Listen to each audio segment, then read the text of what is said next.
Avery, whose show is this?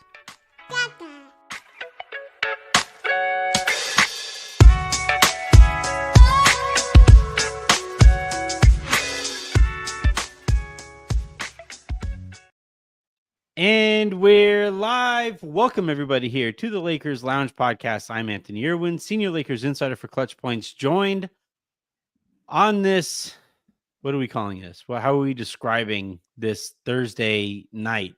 Shitty, Dark. gross, however you want to describe it.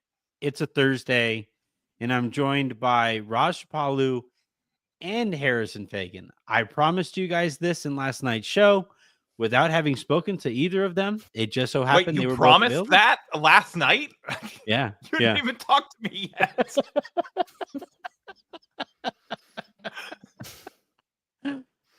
It worked out. But yeah, that is Harrison Faigen. That is Raj Chipalu. We are going to break down the series, the season. We're going to look ahead to the offseason. We have a ton to dive into, so I'm not going to spend too much time on the nonsense that we normally do at the beginning of the show. Harrison, what do you think about the 100 guys versus gorilla thing? You know, this has been destroying my college group chat for like 3 or 4 days now. We are now debating whether or not humans would win if it was 100 humans with baseball bats, but the gorilla has a car. No, it's just, I don't know why people are introducing objects to this. It's just bare hands. Okay, but also there's a good question of like, is the gorilla already upset? You know, or is it like peaceful when you start? Because if it's peaceful, then maybe you do some like, you know, like illusion magic, and it's like you blow the gorilla's mind when you like rip your own thumb off or whatever. And then it's like, he oh, rips I'm going your to thumb use a god, off? and like 20 people body slam it from behind. Yeah, I keep on seeing, apparently they asked quote unquote experts on this one, and they were like, hey, you know, is there any way that they can do this? Yeah, like, oh, gorilla experts. Got it. gorilla like the Raj experts, of biologists, gorillas. You know, they're yeah, like, let me yeah, rewatch this. Raj, Let me rewatch this just tab tape. rewatching the film. Yeah. and so apparently they said that, yeah, 100 people could overwhelm the gorilla if they worked in tandem and they were highly organized and all of that stuff. The thing is, I just feel like once the other 80 people sees what happens to the first 20 people, I think all organization falls by the wayside. I think it's over. So, yeah, like if these are not trained soldiers, I don't think that it's going that well for the humans. It was just like if 100 dudes, and it's like if it's 100 dudes, it's over. They're running and then getting picked off. All right, let's. I'm glad we figured that out. We're going to dive on in, though, to this Lakers season. A quick reminder before we do so, please hit that subscribe button. Please hit that like button. If you guys are new here by way of the show or the Luka Doncic stands who hate me, welcome. Hit that subscribe button, hit that like button. And then, yeah, if you guys are listening to this in the morning via podcast, hit that subscribe button, 5-star reviews, all of that good stuff. I want to start here, and I'll start with you, Raj, because I think of the three of us sitting here, you know, you probably took this the hardest. And most definitely. Almost assuredly, yeah. Harrison was making jokes on the timeline pretty quickly after, and I'm like, none of this is funny. This is a terrible ending. I did not move from this seat for quite a while. Did you guys see Raj, Rui what you Hachimura have to say understand is that my jokes come from a place of deep pain. It's like a coping mechanism. You know, it's not actually because I'm like, haha, this is funny. It's like I need to make jokes. It's like I'm the clown that dances for people so that they can feel better a little bit. You're laughing as the felt train better already. Yeah. Okay. But I want to know, Raj, like, how, if you had to boil it all down to one reason, not person per se, because as I have found out, people get real upset if you screw up the blame pie. and everybody has different blame pies. But if you had to like whittle it down to one reason that the Lakers season is over right now, what would you land on? So I'm not really a pie person anyway, but I don't understand. Like, I don't think we needed a blame pie. There was more than enough. You can analyze this without pointing a finger at one person. I come back to, and this is the part that's been shocking Wait, to me that's that the I've whole purpose of a blame pie. Literally, Raj, like no, I know, but Dividing up the blame It's to so that multiple people. I feel like it doesn't get divided correctly ever because some person gets a majority of the blame that they need Okay, to. that's fair. But in any case, the point that I've been consistently making is we're here because we can't score. And so, you look deeper into that. There's a few people you can, I guess, make a blame pie for in terms of why we can't score. But the thing I've been coming back to is we did not have a center. Like we had Jackson Hayes, who I've been proposing as a guy that we should be playing, but our coach obviously did not trust him at all. And to me, if you're going to go into the playoffs with Jackson Hayes as your center, two things need to happen. Either your coach trusts him, or this conversation needed to be had months ago, where I'm not going to play this dude when it matters.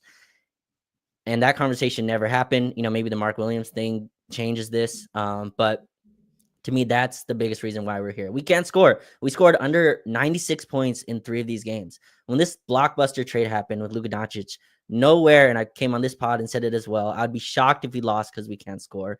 And that's the reason we lost.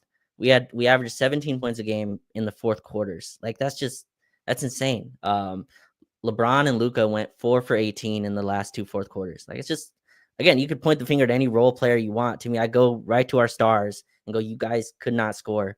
And to me, a big reason is that because we didn't have a big man, no creativity on offense, playing all for 24 minutes in the second half, obviously attributed to that. But to me, that's the biggest reason. We had no big man and we could not score. And that's why the series is over. And I just can't believe it. Like yesterday when it ended, I couldn't believe it ended. Like against Denver, at least I felt like, all right, they have the best offensive player in the world. Like, we were down 3-0 and I texted you guys, like, it feels a little different when you're down 3-1. There's still a little bit of we can do this.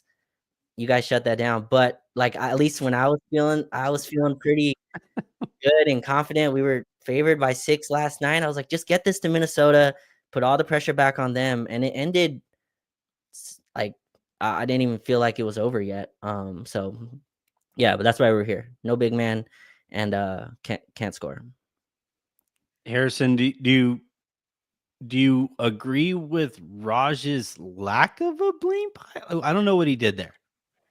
He made a blame pie, but he did like the tech bro thing where it's like this isn't a blame pie, but it's a sphere with different degrees of blame associated to different entities. So it's a responsibility cake. It's I like that better. Actually. Like an accountability cake, maybe? Yeah. Well, yeah, it's an accountability cake. It's an cakeability. Yes. Yeah. Okay. All right. But where do you? Because here's the thing. I think we should also like quickly try to assign an evaluation on the season, right? Like, was did this exceed expectations? Did this, fall short of them? Did they meet them?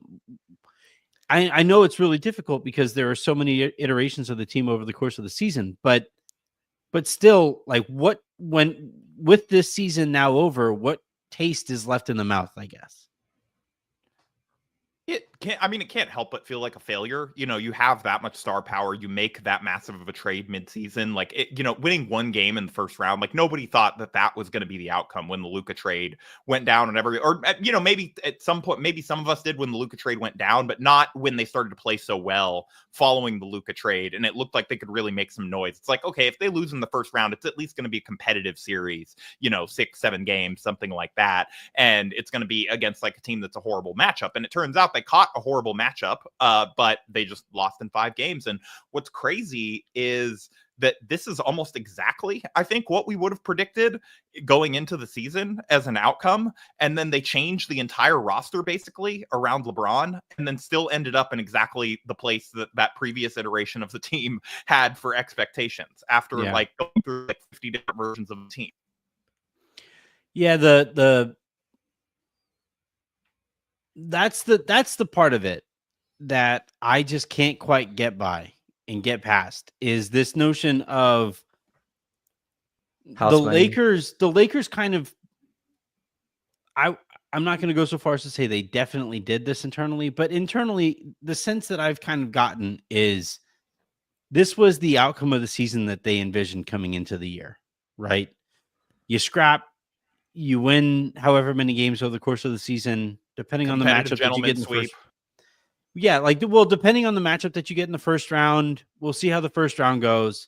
And then that's how the season is going to go, right? And when there's like a confirmation bias that kind of exists there, where like if that's what you prep for, that's how it's going to turn out. Because I was thinking about this, they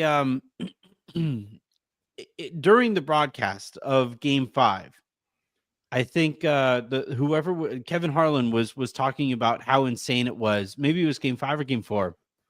But whoever was the play-by-play guy was like, yeah, it's insane that the Lakers have been in organization for X number of years, and they have been in the playoffs for 90% of those years or 95% of those years. And as I was listening, it used to be higher, but as I was listening to that, the reason it's at such a height is because the playoffs aren't what they aim for. Right. The reason that they land in the playoffs so often is because they have much higher intentions and expectations than, hey, let's just get to the playoffs and see what happens.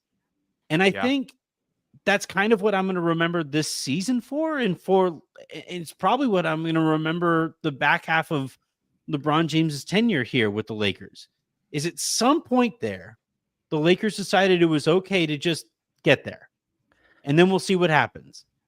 And until the Lakers get back to no, at the onset of the season, and that might happen based on Rob's responses and his tone and his tenure, or in his tenor in the press conference today, maybe it starts now. But until the Lakers basically take a look at themselves internally and be like, no, we have to stop with being okay with just getting there. All this nonsense of like, yeah, we feel like we can get to the play-in and we can get by with the play-in and make noise against anybody else. That nonsense, we cut that now. And to me, that's how I'm going to remember this season. What do you think about that notion, Raj? Did you see the stat that came with that though? I think Kevin Harlan was saying that the Lakers were 19-0 as the 3 seed, or a 3 seed and above in the first round. So this is the first round, loss with home court. Oh, I didn't even hear that stat. I had lots the of first, broadcast on. Yeah, so 19-1, which is still a very good percentage. I mean, that's brutal to be the first. That's brutal to be the one. It is. I think you're right in terms of that's what they believed, at least with the LeBron and AD core. Like, they were not going to use any extra assets to help that team. This team was what it was. Austin's jump was going to be the actual, thing that they added basically for this squad. I'm still going to remember this season as the Luka Doncic season. I mean, depending on what happens in a few months, he has an extension number coming up and all that stuff in terms of, where he can be. But that's how I'm going to remember this. And I think that's how they see it as well. I'm sure we'll never know what exactly happened in that coffee shop or whatever. But like right after that was done, Rob Pelinka went and gave, obviously it was rescinded, but went and got a center, what Anthony Davis has been asking for years now. He went and did for Luka Doncic, framing it as Doncic asked for it, which I thought was kind of wild that, that's how it was framed right when he got here. But yeah, they know what's up. Have somebody to blame if it goes wrong, setting it up. Yeah. But that's how I see it. And they Rob said in his presser today he didn't have enough time to build the team, the way he wanted to. And some of that too is having a rookie coach who didn't trust more than 5 guys in the playoffs. But yeah, I'll still remember this as the Doncic season. I'm going back and forth on did they have house money or not, gamble, but like I'm not sure like where I stand on that in terms of if this was the lost season. I was high on Minnesota. I was upset at both of you for the picks you guys made in this series. Could My not bad. believe you picked them in 5. I was like, Minnesota's really good. They just went to the conference finals last year. They have a bunch of physical advantages that all played out. I'll still die on this that we should have won game 4 and game 5. Like both of those, we had the lead with a few minutes left. But yeah, I'll remember this as the Luka Doncic season because I think that's the craziest trade in NBA history, and I think that's what we'll be remembered for. Doesn't it feel like a bit of a waste of the Luka Doncic season? Like, could you imagine after the Lakers bring in Shaq, they get boosted? Well, I guess they did. No, they made it to the Western Right. Conference Finals, right? They no, did they lose in the first round? No, they did. They I think lost to the did lose. Jazz, right? Yeah. They didn't So- they certainly didn't make the conference finals. Maybe they made the second round. I don't remember 100%. I'm gonna look that up.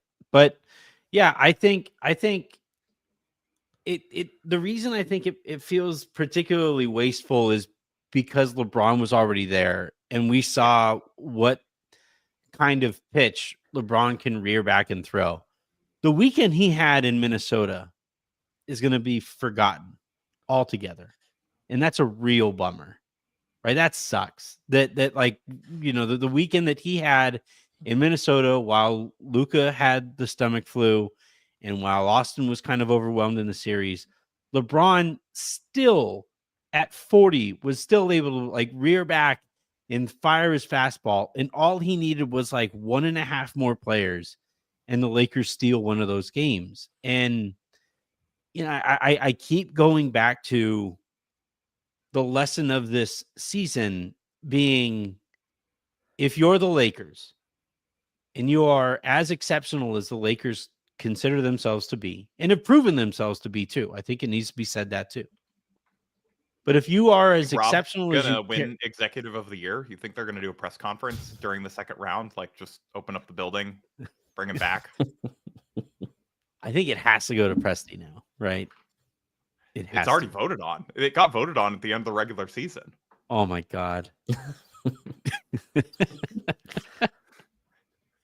did get a top 3 seed. I mean, it's voted on by other GMs though, so Rob's never going to win it. Like Rob could have traded for Luka and Giannis, and like he would not win it.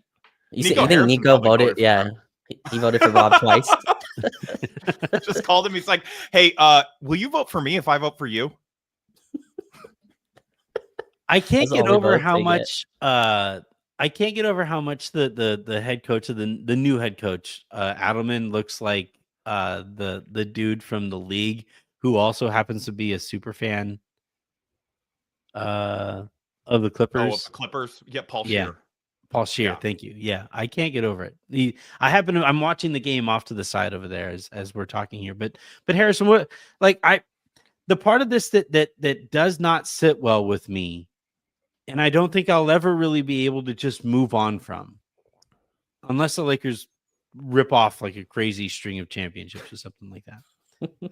But I don't know if I'll ever be able to just forget the fact that Rob and Jeannie and the Rambi and Tim and that entire organization just basically said, with LeBron and Anthony Davis, they sat out 2 straight transaction windows. And to their credit, they did go out and bring in Dorian Finney-Smith at the deadline before they got Luka. And I thought that was a really good deal. But because of that approach, that's how you land on Jackson Hayes being your only center in this series. And I don't know that I'll ever be able to look at those guys the same. It was so clearly a missed opportunities, plural. And then it immediately bites you in the ass in this postseason. Is this something that I should probably just move on from for my own sanity's sake? Or is this something that should paint kind of their legacies moving forward? No, I mean, I think it has to affect how you think about them moving forward, of course, because like we can only judge people based on their actions. And I think house money is a good way to put sort of how they have treated the entire LeBron era is like, he's gonna say, like, we got this. LeBron, they're like, there's always money in the banana stand. Like he's always gonna be good. And we just like we never have to worry about like LeBron declining. And it's like, that's what sucks up this year is how many more times can he do this? I know they say this after every year, but at some point the answer is going to be no longer. And that's why it feels like a waste this year as much as anything, is not just because of the Luka trade. Like, obviously, we knew this was a mismatched roster, but it just sucks that they didn't have anyone over 7 feet who could play center, like on their credibly play center on both ends on their roster, and sort of ran into a team that could make Rudy Gobert look like Kareem in like the 70s, like in Game 5. Like not even like on his way to being kind of old Kareem with the Lakers, but the Kareem that took the league from Wilt. That's the Rudy Gobert that they turned. So can I was gonna yesterday, my conspiracy theory was that the Lakers were trying to let Rudy get going so that he would derail the Wolves offense in the fourth quarter by trying to get the ball. And like, honestly, if that was the psychological ploy by JJ, I respect it. Nice try. It was worth a shot. I always thought that that's what they were doing with Julius Randle, but then he just never stopped making threes. Like I was like, all right, cool. Let Julius cook. And then he just kept cooking. Yeah, I remember when he hit his first three in like Game 1. I was like, I turned to my dad and I'm like, oh, that's good. He's going to keep shooting. And then it turned out that was not good.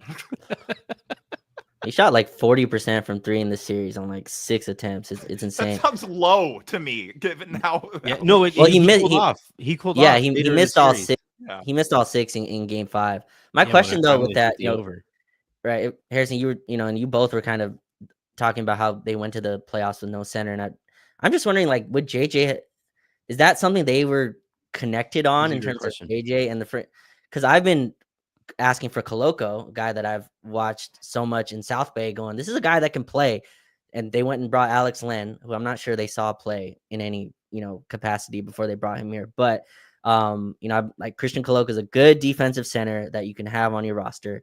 And their reasoning for not putting him on it was a lot threat. Missed a couple easy ones when he got some minutes, but just a solid defensive center that could help you rebound, give you size. And the reasoning was they like the chemistry. And I was like, but Koloko's been on the team. That's a fake reason, though. It's like that's like we don't want to say that it's because we don't want to cut Alex Len. Like, well, Rob called Alex Len a good basketball player today, so. Which lie do you prefer, Raj? Like, I prefer the other one, honestly. Like, I don't lie to me about the basketball. Alex Len was really important to our team chemistry. He was just the alchemy of the roster. It's just but Raj, I actually agree with your point that it's like they need to be in alignment moving forward on what kind of center JJ will actually play when it matters. And if the answer is none, then you need to find more credible small ball options so that you don't have to play 5 guys 48 minutes basically to have your look that you like that works on the floor. Like, you need a theoretical Maxi Kleber type. You need more of those small ball 5e type guys. Again, I don't think that Maxi is probably the solution there, but you need more guys that can actually do that if you're going to play, the Dorian Finney-Smith, Rui, LeBron front court for 48 minutes, and you want that style of play all the time. You just need to get more of those size guys. Well, here's my thing though, Harrison. That are better. I don't think Markieff Morris is not getting it done. Well, they don't have the resources to get the kinds of players that you need to execute that game plan.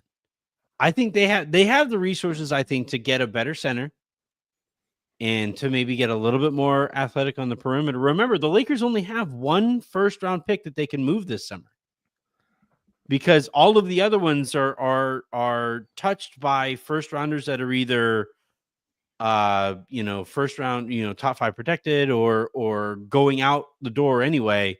The Lakers can only move 1 first round pick and the number 55 pick in this upcoming draft.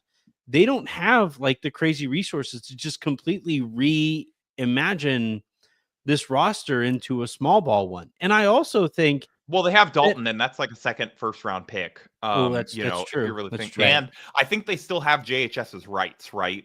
They can. He found a nice opportunity in Philly. And He made a so, 3. Who do you think Yeah. made Yeah. more threes this season, JHS or Bronny? well, Bronny actually, was shooting pretty well in his garbage time once he when the season was closing. I want to He was know. shooting. Somebody look this up. I'm asking this straight up. I don't know. Who made more threes on the season, Bronny or JHS? But I don't know.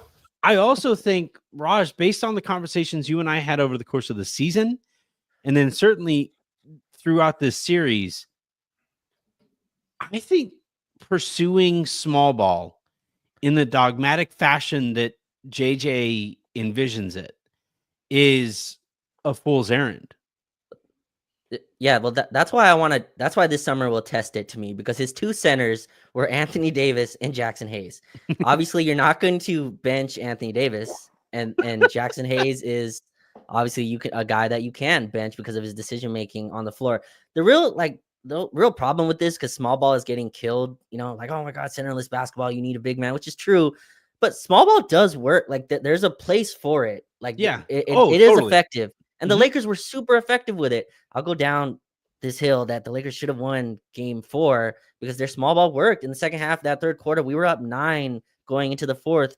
They just needed a blow, like 2 minutes on the bench for either player, and you probably, come out with a victory. My shock is Jackson Hayes not only played for this team, he started and he was playing like 20 minutes a game, like in real rotation. That is what you were building with March. Luka.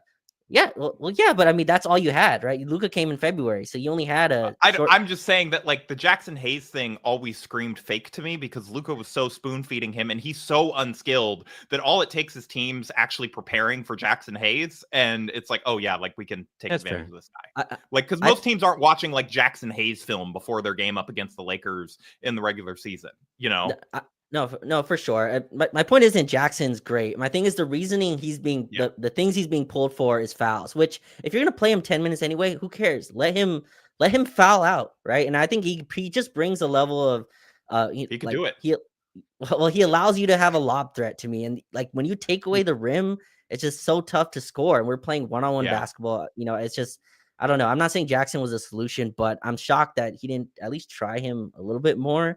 But JJ obviously didn't trust him, didn't trust Dalton, didn't trust Vando, and the rotation continued to shrink. But yeah, that's why this summer will be important to me, because my only point of comparison is Anthony Davis and Jackson Hayes and Christian Koloko, who JJ just won't play for some reason. Also, like, a fringy guy, though. But, like, to your point about Jackson, it's like that's a guy that JJ can bench and nobody's gonna get mad. Like, there's no ego issues. I mean, I got a little upset, but nobody JJ cares about the opinion of. Sorry, Raj. Right? Yes. Well, I don't know if he cares about anybody's opinion based on game 4, but Harrison, what do you think of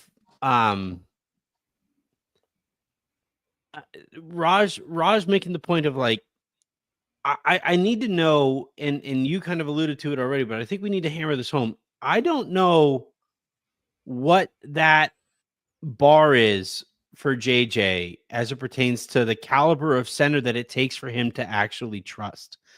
Because if it's ridiculous, right? And the Lakers can't go out and get that. So, like, if it's Miles Turner, I don't think the Lakers. Jokic, I don't know. I might have to sub him out for defense at the end of games. Right. But if it's because I'm trying to find the center. Basically, I've been thinking of this all day. Who is the center that the Lakers can go out and get that fills the needs that they have? And I also am confident that JJ Redick is going to play when his back is up against the wall, because we saw a version of this conversation that we're having right now, where it was like, over the course of the season, and right when Luka got there, the Lakers organized. And I know that this is a controversial topic and all this stuff, but the organized offense over the course of the season, as the stakes got higher and higher and higher, that organized offense kept falling lower and lower and lower. And I think what the reasoning for that is is Luka Doncic and LeBron James have both have a shit ton of success in their basketball careers playing a certain way. And if it was Greg Popovich going over there, standing over there on the sideline, screaming at them to run a bleeping set, that would maybe resonate a little bit more than a guy who was just with podcasting. Luka, I kind of doubt it. Maybe not even Luka. I think Luka's fair. See, Luka and LeBron, I don't know that any coach is like demanding. Yeah, you might be right. You might be right, but like but that's also kind of what I'm talking about here, where like, you know, with JJ, like, is JJ so stubborn with his small ball and spacing principles as Luka is with his mismatch hunting principles? And if so, I'm concerned about the ceiling that both of those sets of dogmatic principles places on top of what the Lakers are trying to accomplish. No, it's a fair question to have, and I like, you know, the point that you and Raj brought up about what level of center does it have to be for JJ to actually trust them, because that's why the Mark Williams sort of discourse last night and over like the last couple days, you know, of the series of them not really having a playable center hasn't made sense to me, because it's like, did you really, like, do you watch, like, you're watching Mark Williams and you're like, oh yeah, that looks like a guy that I think JJ is going to want to play a whole lot. It's like, no, it would have been the same thing. It would have been a higher class version of the Jackson problem. It would have been more controversial. Where, you know, yeah, that's true. But does JJ strike you as someone who minds like dealing with controversy? Like, I think he likes it when the media asks him adversarial questions and he can try to dunk on them. You know, like he feels like he's back on First Take. And so like, I just don't know. Like, I agree with you that I don't know what the level of center is where he's going to say, I need to have this guy in my rotation because the big man things that he does outweigh the benefits that I think that we can get from playing smaller. And I continue to lean more and more towards, I don't know that player exists necessarily in a price range that the Lakers could get them. And so I think that what you have to do is try to go all in on just getting these like sort of tweener mid-sized guys, so that at the very least there's some options that JJ trusts. But then that to me conflicts directly with Luka Doncic, is the point that I've been trying to hammer home. Is that's like, a good point. You go like, I don't know how anyone, and I'm sure everyone saw it because it was on TNT. Luka versus the Wolves last year, it was not him getting screens from PJ Washington. Like, he was getting screens from Derek Lively and you know, and Gafford, right? And that's how he ran his offense. And yes, is it dogmatic? For sure. It also works. Like, it's also very good. It's also what is why to me they were in the, you know, finals last year. And well, TNT had the Western Conference Finals, so JJ may not have seen that one. He only got to see Luka in the finals, so he may have just been, you know, like, right. these big guys, they're cramping his spacing.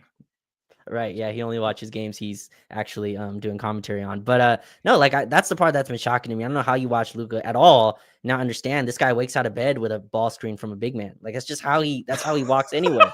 Like, it's just, that's what he does. Like, he doesn't walk anywhere without a screen. So and to be shocked at that and to not understand why people are like, why can't he get by his guy?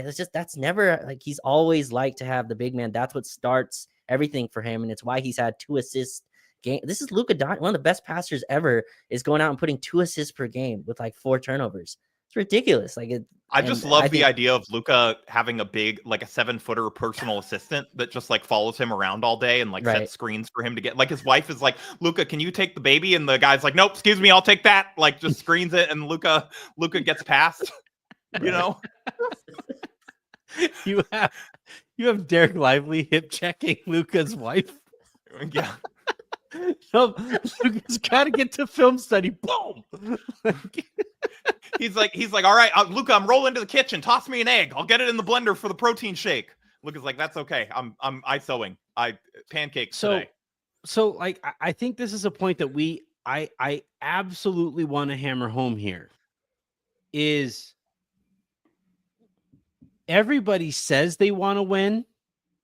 Every single person that you hear interviewed before a game, after a game, during a game, coaches, assistant coaches, GMs, everybody says they want to win. But there's a prepositional phrase that should be attached to that often doesn't get mentioned. Everybody wants to win on their terms. Yeah. And and this is my concern going into this upcoming offseason. There's a lot of terms that we're throwing around here. LeBron has a certain way that he's used to playing. Luka has a certain way that he's used to playing. There's a certain way that JJ wants to coach. There's a certain way that Rob wants to put this roster together.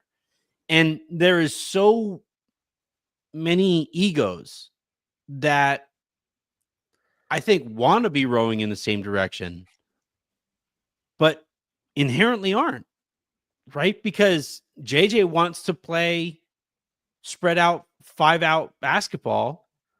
Luka's like, no. Derek Lively was setting screens on my wife. You have I did not say that. you have LeBron. You have LeBron, who I think, was right there with Luka in terms of best Lakers in the series. I don't want to complete, and he did that while he was able to, what'd you call him? Draybron, right? LeBron, right, Harrison? Like you call him, he was in the middle of the series. He kind of recognized, well, I'm the only guy here who can play with that kind of force defensively. That's what I need to do. And he at least was able to kind of show some flexibility throughout the series. I think he deserves a ton of credit. He did it the whole second half of the season when they needed him to. He knew that he was the only guy who could do those duties. Yeah, and so I don't know, like I think to me the biggest question here facing, and this is kind of where we segue into where do the Lakers go from here. The biggest question to me before the Lakers even make any kind of decision on anybody's player options or team options or the draft or what the Lakers are going to be doing there, those 4 people, Luka, I think Austin can pretty much fit in where he needs to fit in. So I'm not too worried about Austin. Those 4 with people. His new team. Oh, sorry. But I'm not arguing for that, to be clear. I know Anthony is, so I just wanted I had somebody today present me with the hypothetical of Austin being the centerpiece of a Miles Turner trade. And I'm like, if you give the people of Indiana Caitlin Clark and Austin Reeves and TJ, what is it, McConnell? Those are some fucking Thanos stones to those people. How is McConnell ending up in that conversation? Well, just a white guy, yeah. For a white. Yeah, but it's like the meme of the 2 dragons and then the stupid looking one. It's like, all due respect to TJ McConnell, it's like he's not in that big 3. I'm sorry. Like, it's a big 2. Yeah. But anyway, but yeah, like I think those 4 no reason TJ McConnell slander over here. Just I'm not even like, I feel bad. He's like a great role player, but he's killed us too. He's a Laker killer. If we're ranking white people in Indiana, it's like I don't know that he's 3rd. If we're ranking him, he's probably not 3rd. If you're ranking all white people in Indiana, I kind of want to make that whatever part this is. It's like part 2. If we're ranking white people in Indiana. That's an off-season show we're gonna do. We're gonna power rank them. Oh no! Oh man! All right, Raj, who's your number 7? Larry Bird? I don't know.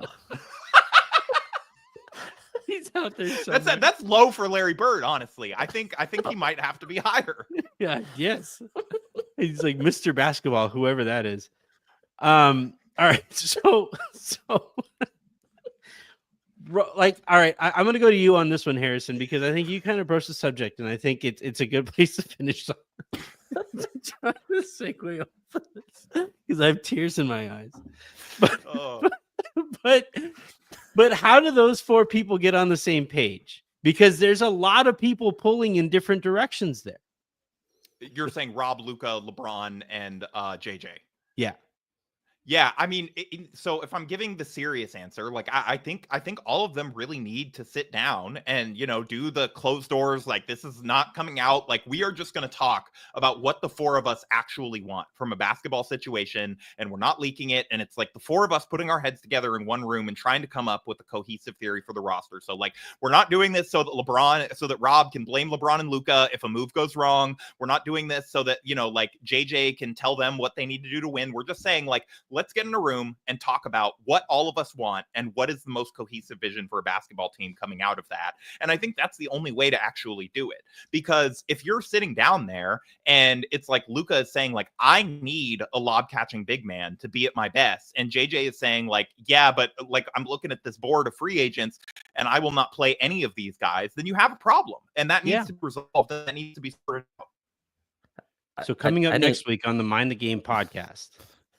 Which, I'm a little disappointed in Mind the Game, by the way. It's not as much basketball as I, hope it was supposed to be. But no, like I think being real here, you're saying on my terms, there's only one person's terms, really. We're on Luka Doncic's like timeline. We are on his terms to me. Like JJ can say, I don't want a big man or not. And I'm sure Luka and JJ are friends for whatever, that's worth in terms of coach and player relationship. But this is eventually going to work how Luka Doncic wants it to work. That's just how he's the one that really or it won't matters. work that way.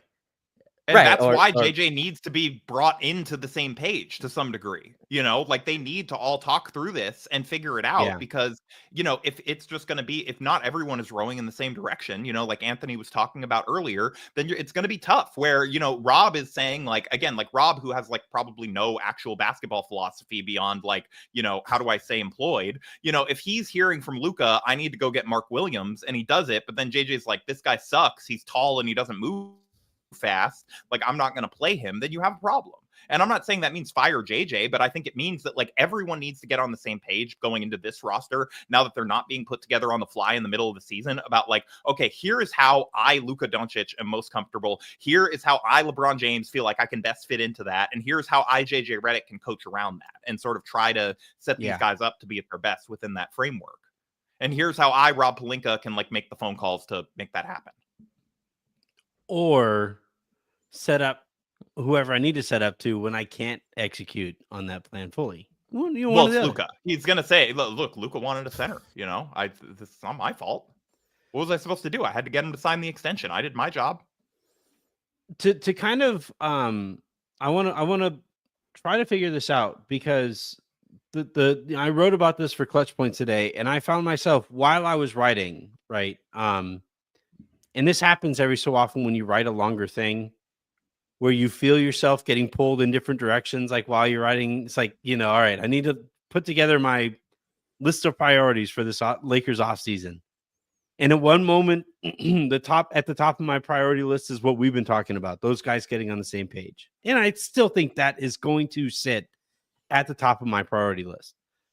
But as I was writing, it's like, well, internal investment, does that matter more than external investment, resource allocation, all this stuff? If the Lakers only had one move to make, one acquisition to make, it has to be center, right? It has to be, right? Like I can't think of any other way around it. It 100% has to be a center, and it has to be a center that can jump. Like, I saw that like they were like the odds-on favorite to get Brook Lopez, and I was just like, oh God. Talking about getting a center that does not fit. Can LeBron be that center? Can we turn him into small Tyson Chandler? What's crazy? I think they did try. Like that's definitely what's been going on. LeBron's been playing center. Rui's been playing center. Dorian's been playing center, and Brook Lopez. Gabe was in the short role. Gabe was on Gobert a lot last night. Rewatching that game, there was a lot of Gobert on Gabe. But no, yeah, they need a center that can jump and screen, and like that archetype is out there. You can go find it. There's, Nick Claxton is the name that, people put up, but like, I think that big is out there. It doesn't have to be an amazing big either. Dallas found it in the draft. Obviously it was a higher lottery pick, but I think Lively was the 10th pick or whatever it was. But that archetype is out there. And again, that just needs to be a different to use baseball, which I don't watch. Like, it just has to be a different pitch. Like, you can still have the small ball. Like, that's the part that's shocking to me. You could start the small ball and then bring Jackson off the bench. You could still go to that. It doesn't have to be 48 minutes of having no center, unless you considered Vanderbilt a center. I But kind of think you have to start traditionally and then why? Because change you it. want to maximize the minutes with Luka and that guy. Yeah. I guess so. But you can also have Luka and him in that second unit, right? You can give Jackson Luka, Yeah, that's fair. in the second unit as well. I think there were ways to be creative with this instead of just, JJ was kind of really one track minded. But yeah, I think you have to go get a center. I like this team. I like the roster. I think this team won I think games. they're- yeah. That's what's kind of driven me crazy over the course of today, just reading my mentions, and I'm sure you guys have sent some of this in your mentions too, where it's like, Yeah. what did you expect? Look at this roster. And I'm like, it was a good enough roster to get the 3 seed. And I know a lot of that was tiebreaker as a result of tiebreakers, but you still had to beat the teams to get said tiebreakers. It's the 3 seed in the West. It was good enough to get there. This was, to me, a breakdown. This was an implosion, and I think Minnesota was an outward force, an outside force that helped kickstart the implosion. But I thought a lot of people really kind of short circuited in this series, and that's kind of what I'm going to remember this for again. And look, you guys have known me for long enough that I'm a terrible loser. I am way too competitive. And you guys should see the things that he is, like, the takes that he is firing off in our Slack chat that do not make it to the show because we're like, no, Anthony, you can't. Like, we're I'm just asking questions, Harrison. I'm doing the Kyle Kuzma thing, and I'm just asking questions. But yeah, I'm always going to remember this series for the Lakers just repeatedly firing a shotgun, a 12 gauge into their foot, game in, game out. And I think Minnesota is partially responsible for that. They helped them aim said shotgun at their foot, but it was still, to me, Harrison, at least this series only going 5 games was a result of a complete implosion on the Lakers' part. And here's my part of it, like the question I keep asking myself over the course of the day as it pertains to JJ Redick is like, I don't know too many examples of a head coach having this, because I think it was JK Productions on the show, or no, it was somebody else on yesterday's show who used Joe Mazzulla as the example of a coach who people wanted fired and then eventually won a championship. But when people wanted him fired, he was getting to conference finals. This was a first round exit in far too short a series. in a better conference. Fair. But this is still, I thought, a head coach just falling victim to the moment. And we talk about like the voices and who all need to get on the same page. I'm at the point here where it's like, I don't know how much JJ even matters. It's one of the big questions is, like, does JJ realize he is not the main character in all of this? Yes, great point. Yeah. Like, this is not the JJ Redick story arc. Like, you are here as a cog in a larger machine. This is not about you and, doing the ultimate proof that you are smarter than all the other basketball podcasters. Like, this is about, and like you testing your pet theories from the podcast. Like, this is about, and I'm not saying that he's necessarily doing that, but like, he does seem fairly dogmatic in his approach to things. And, I had somebody make the point to me today of like, JJ, they were saying JJ's not gonna, they never trusted that JJ was going to be a good coach because he doesn't realize he's not the main character. And, I think we saw some signs this week of potential pitfalls in that area where his ego is sort of getting in the way of, what is best for the team, or, all that stuff. And like, he would just dismiss that as, it's all dumb narratives. I was going to sub in Gabe Vincent in the second half and he didn't make it to the bench in time. So you guys are all idiots playing the results. And like, oh, so you think I'm a rookie and I don't talk to my coaches and da da da. And it's like, instead of getting mad at the media, like, you need to go and win. Not that those are mutually exclusive. Like, he's free to, still be a dick to like Raj's questions or whatever, like if he's winning, but yeah, I don't know that JJ is capable of not being the main character or not seeing himself as the main character. And I did a radio hit today or this evening, and somebody asked me about JJ Redick, and in the moment I made the comparison to like Phil Jackson and how we literally know him as the Zen master, and how little Zen JJ showed over the course of the series. Where I don't know that JJ's shown a lot of Zen ever. Yeah. Yeah, sure. But like it especially shows, because Reggie Miller said it on the broadcast yesterday. Brian Windhorst made this point on ESPN today. How Reggie Miller said on the broadcast how in their like green room meeting, Reggie had to like calm down JJ in like friendly confines. There's no gotcha there. There's no camera rolling. It's just you sitting. They're asking you 3 questions at the beginning of the game that they can take note of and then allude to over the course of the game, depending on how it's going. And even then, JJ felt like he was being attacked. Nobody gives a shit about JJ Redick in this spot. He's a step above the referees. It's want like the Lakers in their pursuit of young Pat Riley may have accidentally hired young Dan Hurley. or current Pat Riley, right? Who has great main character syndrome. Yeah. Well, Pat Riley, sort of part of the reason he got run out was he eventually developed main character syndrome and went away from sort of being, like the guy that all the players liked. Yeah, and JJ did. He showed up the guys and embarrassed them a couple times throughout this series. And that's the thing that you have to wonder about moving forward. If this same roster is still here, like, how does he look Gabe Vincent in the face and be like, play hard for me, when I just basically gave you a middle finger on national television for everyone to see? But that's what shows so shocking to me, is because that really goes against what he did in the regular season. Like, my guy Jordan Goodwin is in the playoff rotation. This is a 2-way guard that earned his way up, wasn't even on an NBA team, is now in their whole playoff rotation. He started Dalton Connect in November, right? Like, I mean, you know what I mean? And Dalton had a really nice run for him. This is just like, this is a guy that was very creative in terms of what he was doing and using all the options available to him.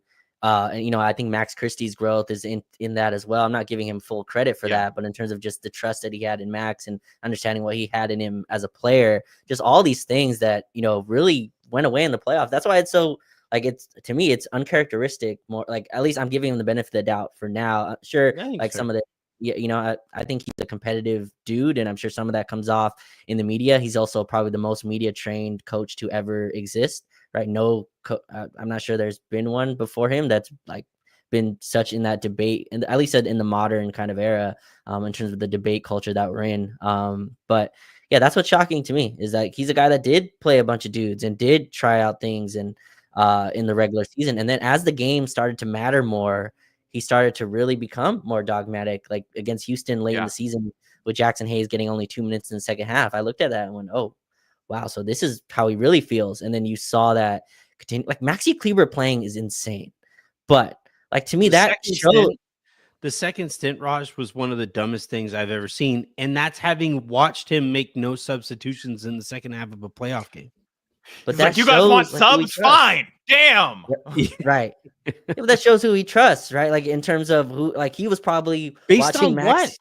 Well, I mean, that he's probably watching Maxi shoot every day going, man, I can't wait. Like, you get, like, like, and so it's like, oh man, we got Draymond coming in, we got German Draymond. He's not mini Kleber. Yeah. All right. Last thing before we, we do have a couple start comments, so we'll get to those really quickly in a second. But last thing before we move on to that stuff is, what is your baseline expectation for next season? we know what the Lakers have to accomplish this postseason. We know how this season resulted. We have a pretty good idea, I would say, as far as like who's going to be on the roster. In 30 seconds, Raj, what would you say is like your baseline expectation for the Lakers next season? To me, it all depends on what LeBron looks like. So I guess if you're just going with the assumption that he's the same from this year, then I think if you have a whole summer to build this team correctly, they should be in title contention at least. Maybe not the favorite, but to me, you have the assets, you have the salary to match. You have a bunch of players that are, are very unmovable contracts that aren't, just albatross deals. I feel like you have the assets to go make a really good team. And I don't think you have to I think franchises overreact to series losses and wins. And I would be, really disappointed if they went in the summer and went blow it up. Let's trade everybody. This is a really solid team and foundation to work with a rookie head coach that I think you could build on. So I think you should be in the title conversation next year. That's the talent level that you have. If Luka comes in with the conditioning that we hope he does. Harrison, what would you say is your baseline expectation next year? Title expectation seems kind of high, given how good some of the teams in the NBA are. It does, but it's also like competing for titles. I don't feel like it's high because you have Luka. You're at such a head start over so many teams in the league. It's like if you can't build a contender around Luka, a team that again that can at least contend with a normal offseason. Now, I'm not saying be the title favorites, all that stuff, but like at least you feel like has a real chance to make it to the finals and potentially even win. If you can't reach like that as your floor with a normal offseason and draft picks to use and, all of that stuff with Luka and LeBron already on the roster, and you have, Dalton Connect, who you can trade. You have other tradable contracts. Theoretically, Austin can still be someone that you could move in the right package for a star. That is, or not necessarily a star, but for the exact right fit of player, I just think like you have to start the conversation from this team should be a contender next year. Yeah, I think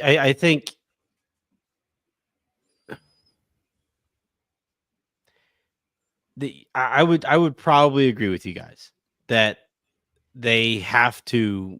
I mean, how many more opportunities are you going to have with LeBron and Luka?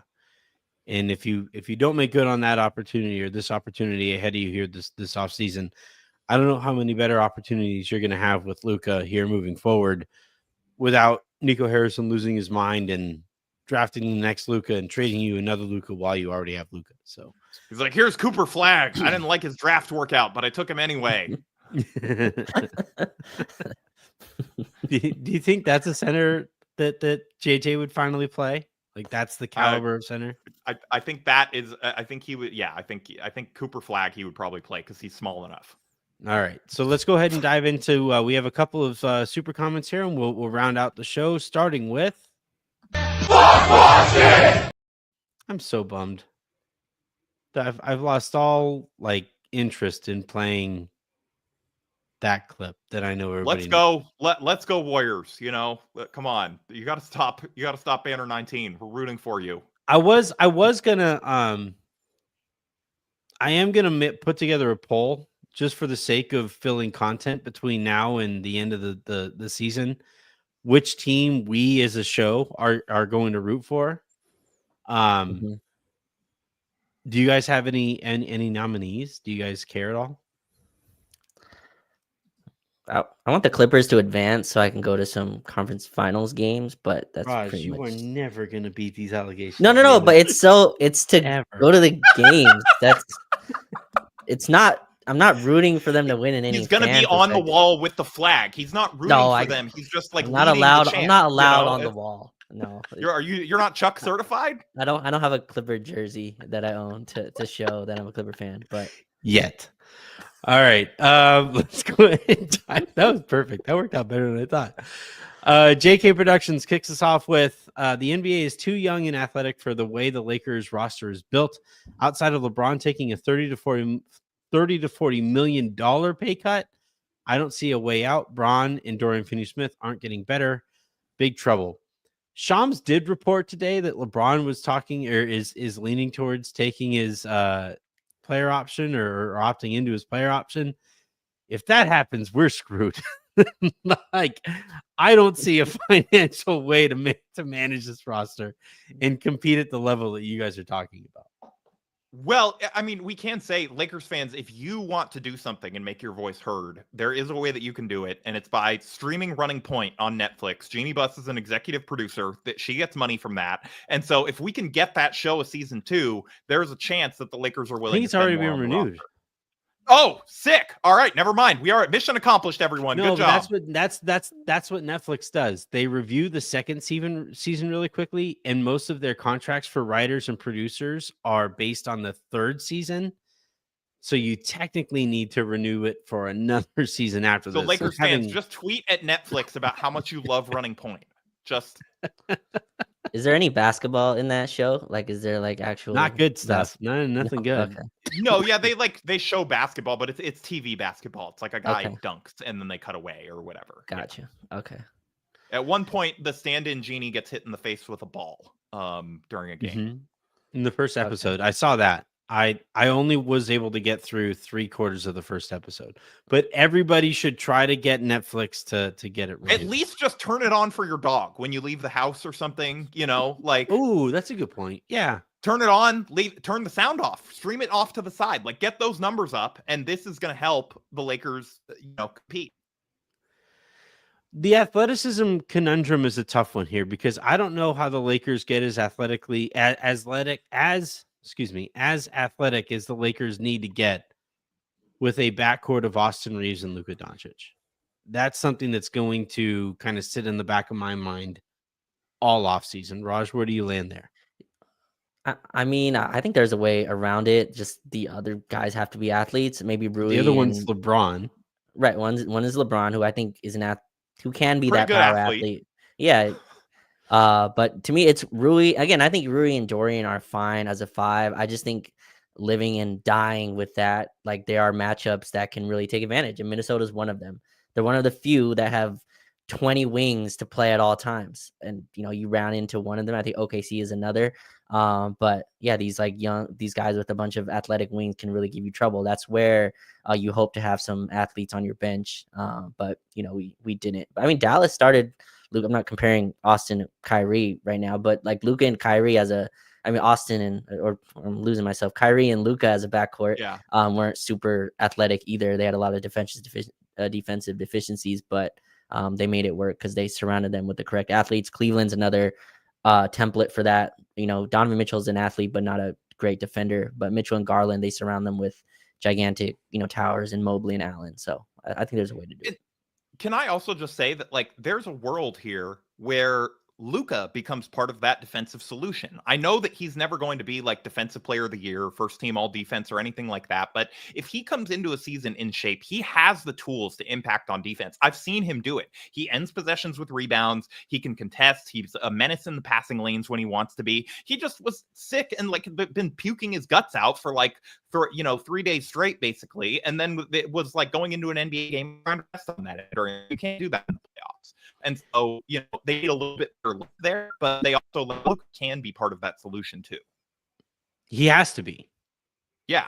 Like it's not a matter of can. He has to be. It goes back to your point of like, do you want to win or do you want to win on your terms? And if he wants to win, he needs to take his fitness seriously.